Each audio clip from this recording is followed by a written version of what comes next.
It was early spring when my friend Luke invited me and two others, Josh and Adam, on a weekend hiking trip to Mount Elora, a relatively quiet trail system in the northeast. We were all in our early 20s, mostly bored guys with nothing better to do. We packed some snacks, water, and basic gear, nothing serious, and hit the trail late Friday morning. The first half of the hike was beautiful, cool breeze, scattered clouds, nothing out of the ordinary.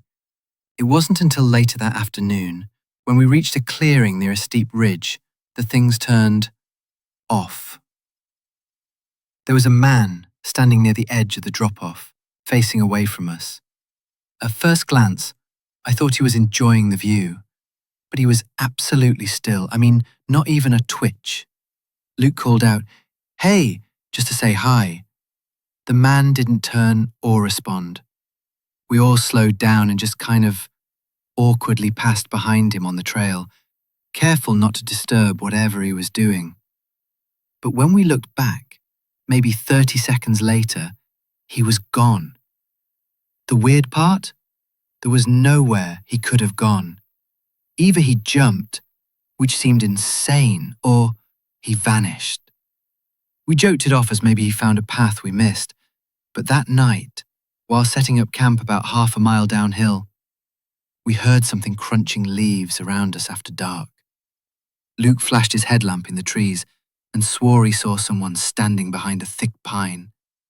When he moved the light again, they were gone. At one point in the night, I woke up to the sound of zippers and hushed talking outside the tent. I thought it was Adam or Josh needing to take a leak, until I peeked out and saw all three of them still in their sleeping bags. We packed up and left before the sun fully rose. None of us spoke a word the whole way back. I still don't know who or what was up there with us. Back in 2015, I went on a 3-day solo hike through Pine Hollow, a backwoods area in northern Idaho known for its natural beauty and lack of phone signal. It was supposed to be peaceful. On the second night, I regretted everything. I was about 5 miles from the nearest road, camping near a narrow river bend. As the sun dipped below the treetops, I started hearing what I thought were animal sounds. Sort of a yipping or howling, but wrong, like someone trying to imitate a wolf and failing badly. I tried not to think much of it, until I started hearing screaming. Not blood-curdling, not terrified, mocking, playful, like someone repeating the word hello in different tones, high-pitched, low-pitched, giggling. I got up, grabbed my flashlight and swept it across the trees, yelling into the dark. No reply, but I swear for a second I heard something repeat my exact words, but off, like a bad recording. I didn't sleep that night. I sat by my fire, knife in hand, until morning. At sunrise, I packed my gear and practically jogged back to my car.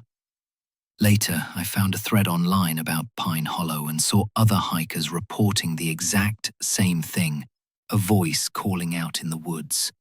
Some said it sounded like someone crying, others like laughter. All I know is, something out there was copying me, and it wasn't trying to help. This one happened to my cousin Ethan. He's one of those die-hard nature lovers who refuses to hike with phones or GPS. So back in 2019, he took off to hike Trail 37 near the Cascades, an old, rarely used trail that had supposedly been closed due to flooding years ago. But of course, Ethan ignored all that. He didn't come home that night, or the next. On the third day, his dad called search and rescue. They eventually found him, alive, but in bad shape. He was dehydrated, covered in scratches, barefoot, and speaking nonsense. Said someone had led him off the trail, telling him there was a shortcut. He kept saying, "She said it was safe." And when asked who she was, he only replied, "The girl with the bleeding feet."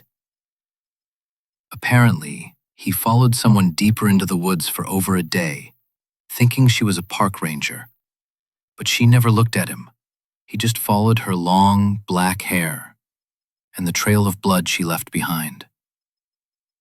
There were no other footprints found near his, only his own. Ethan doesn't hike anymore.